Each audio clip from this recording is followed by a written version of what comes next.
മായ. കോവിലിലെ ചലിക്കാനാവാത്ത കല്ലിൽ കൊത്തിവച്ചിരിക്കുന്ന കാവൽ ദേവതയുടെ മുന്നിൽ തെല്ലൊരഹംഭാവത്തോടെ അവൾ നിന്നു. താൻ നല്ല വേഷമാണ് ധരിച്ചിരിക്കുന്നത്.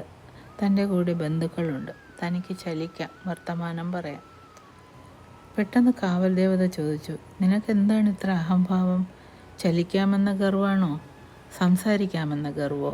അതോ ബന്ധുബലമുണ്ടെന്നുള്ള ഗർവോ? കുറച്ച് വർഷങ്ങൾ കഴിയുമ്പോൾ ഒക്കെയും നിഷ്പ്രഭമാകും.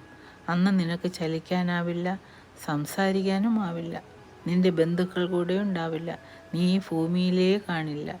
നീ ഇവിടെ വന്നുവെന്നോ ഈ ഭൂമിയിൽ ജീവിച്ചിരുന്നുവെന്നോ എന്നുപോലും ഒരു തെളിവും ഉണ്ടാകുകയില്ല.